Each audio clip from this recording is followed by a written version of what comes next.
छात्रों, MCQ question की series में आगे बढ़ते हुए हम आज के खनिज एवं ऊर्जा संसाधन के क्वेश्चन का अध्ययन करेंगे। पहला क्वेश्चन है, कोडरमा झारखंड जो झारखंड में स्थित है वो इनमें से किसके लिए प्रसिद्ध है, यानी इसमें सबसे ज़्यादा उसमें किसका उत्पादन होता है। तो आंसर होगा अभ्रक। अभ्रक में ये क्षेत्र अग्रणी है। अगला क्वेश्चन है, झरिया प्रसिद्ध है। देखिए, झरिया जो कि झारखंड में स्थित है वो कोयले के लिए प्रसिद्ध है। ठीक है। अगला प्रश्न है, मोनोजाइट रेत में निम्नलिखित में से कौन सी चीज पाई जाती है, यानी कौन सा तत्व पाया जाता है। तो वो है थोरियम। अगला प्रश्न है, कौन सा खनिज आधारित उद्योग है। देखिए, खनिज पर जो आधारित उद्योग है वो है सीमेंट उद्योग है। ठीक है, क्योंकि सीमेंट उद्योग जो खनिज का मतलब है, जो खनिज को खोद कर निकाला जाता है, तो वो सीमेंट उद्योग है इनमें से। अगला प्रश्न है, काला सोना। काला सोना इसमें क्या है, किसको कहा जाता है। वो कोयले को कहा जाता है, क्योंकि कोयले के बहुत अधिक उपयोग होते हैं। किस चट्टान के स्तरों में खनिजों का निक्षेपण और संचयन होता है। तो ये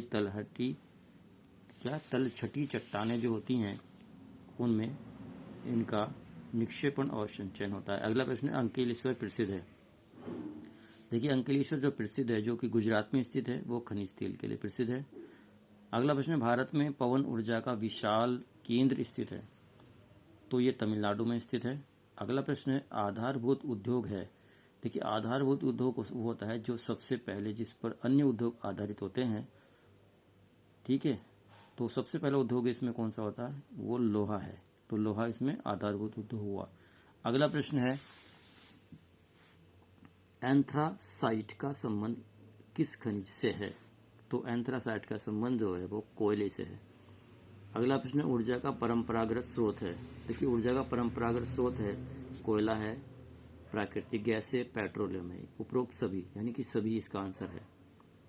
ठीक है, जो पहले से चलते आ रहे हैं परंपरागत स्रोत कहलाते हैं। अगला प्रश्न है, उत्तर प्रदेश में तेल शोधनशाला स्थित है। देखिए, जहाँ तेल को शोधन किया जाता है, शुद्ध किया जाता है, उत्तर प्रदेश में वो कहाँ है, वो मथुरा में स्थित है।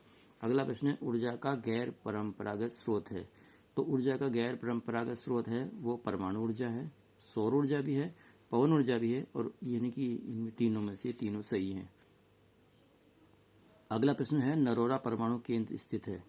देखिए, नरोरा परमाणु केंद्र जो है वो उत्तर प्रदेश में स्थित है। ठीक है, बुलंदशहर में, उत्तर प्रदेश में। अगला प्रश्न है, तारापुर परमाणु ऊर्जा केंद्र कहाँ स्थित है। देखिए, तारापुर परमाणु ऊर्जा केंद्र जो है वो मुंबई में स्थित है। अगला प्रश्न है, रावत भाटा परमाणु ऊर्जा केंद्र कहाँ स्थित है। तो रावत भाटा देखिए यह है राजस्थान में स्थित है। कलपक्कम परमाणु ऊर्जा केंद्र स्थित है कहाँ पर है, तमिलनाडु में। कलपक्कम कहाँ पे है, तमिलनाडु में है। मैग्नीज का प्रयोग किया जाता है। तो देखिए, मैग्नीज का प्रयोग किया जाता है ब्लीचिंग पाउडर बनाने में किया जाता है, पेंट बनाने में किया जाता है, कीटनाशक दवाई बनाने में किया जाता है। तो यानी कि सभी में मैग्नीज का उपयोग किया जाता है। अगला प्रश्न देखते हैं, भारत में मैग्नीज का सबसे बड़ा उत्पादक राज्य कौन सा है। भारत में सबसे बड़ा मैग्नीज का उत्पादन राज्य है वो उड़ीसा है, इसको ओडिशा के नाम से जानते हैं। अगला प्रश्न है, धात्विक खनिज कौन सा है। देखिए, धात्विक खनिज लोहा, सोना, तांबा है। धात्विक खनिज का मतलब होता है जिसको हम पीट कर चादरें बना सकते हैं, यानी फिर तार बनाए जा सकते हैं, वो धात्विक खनिज कहलाते हैं। तो इसमें धात्विक खनिज ये तीनों ही हैं, लोहा है, सोना है और तांबा है, यानी कि इसका आंसर होगा सभी। अब अगला क्वेश्चन है, अधात्विक खनिज कौन से हैं। तो अधात्विक खनिज है कोयला, नमक, गंधक। इनको क्या होता है, इनको पीटने पे टूट जाते हैं, बिखर जाते हैं। ठीक है। अगला प्रश्न है, सबसे शुद्ध लोहा अयस्क कौन सा है। देखिए, सबसे शुद्ध जो लोहा अयस्क है वो मैग्नेटाइट है। अगला प्रश्न है, बॉक्साइट किसका अयस्क है। देखिए, बॉक्साइट जो है वो एल्यूमिनियम का अयस्क है, यानी एल्यूमिनियम का जो कच्चा पदार्थ कहना चाहिए जिससे बॉक्साइट जिससे एल्यूमिनियम तैयार करते हैं वो बॉक्साइट होता है। देखिए, बॉक्साइट किसका अयस्क हो गया, एल्यूमिनियम का। अगला प्रश्न है, डिगबोई तेल क्षेत्र किस राज्य में स्थित है। डिगबोई जो तेल क्षेत्र है वो असम राज्य में स्थित है। ठीक है। अगला प्रश्न है, हल्दिया रिफाइनरी कहाँ स्थित है। हल्दिया रिफाइनरी जो वो पश्चिम बंगाल में स्थित है, यानी कि यहाँ भी तेल को शुद्ध किया जाता है। अगला प्रश्न है, इस्पात बनाने में प्रयुक्त खनिज कौन सा है। देखिए, इस्पात बनाने में जो प्रयुक्त खनिज है वो मैग्नीज है। इनमें से अभ्रक, तांबा, मैग्नीज और बॉक्साइट में से जो इस्पात बनाने में प्रयोग जाता है वो है मैग्नीज। अगला प्रश्न है, परमाणु ऊर्जा के उत्पादन में प्रयुक्त खनिज है, तो इनमें जो प्रयुक्त खनिज है वो है, सभी हैं, यूरेनियम भी है, ग्रेफाइट भी, थोरियम भी, सभी हैं। ठीक है, अगला प्रश्न देखते हैं। भारत में सबसे बड़ा बॉक्साइट उत्पादक राज्य कौन सा है? देखिए, भारत में सबसे बड़ा उत्पादक बॉक्साइट राज्य वो ओडिशा है।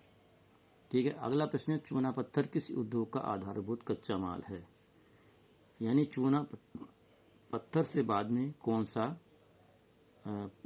सी वस्तु तैयार की जाती है? तो वो है सीमेंट। यानी चूना पत्थर से हम क्या करते हैं? सीमेंट तैयार करते हैं। तो ये क्या हुआ? चूना पत्थर इसका आधारभूत उद्योग हुआ। अगला प्रश्न है, भारत का सबसे पुराना तेल उत्पादक राज्य कौन सा है? तो वो है असम। अगला प्रश्न है, कोरबा। कोरबा जो कि छत्तीसगढ़ में स्थित है, वो किस चीज के लिए प्रसिद्ध है? कौन सी चीज के लिए प्रसिद्ध है? वो कोयला के लिए प्रसिद्ध है। किस खनिज के लिए प्रसिद्ध है? वो कोयले के लिए प्रसिद्ध है। अगला प्रश्न है, बिटुमिनस खनिज का संबंध है इनमें से किससे है? कोयला से है। ठीक है, अगला प्रश्न देखते हैं, मुंबई हाई प्रसिद्ध है, वो किस लिए प्रसिद्ध है? तेल शोधक कारखाने के लिए प्रसिद्ध है। ठीक है, आज के जो क्वेश्चन हमने इसमें से अध्ययन किए, सभी क्वेश्चन इंपॉर्टेंट हैं और बोर्ड की परीक्षा के लिए काफ़ी उपयोगी भी सिद्ध होंगे। आशा करता हूँ आप इसमें से अच्छी तरह से तैयार करते रहें और अच्छे अंक प्राप्त करें। धन्यवाद।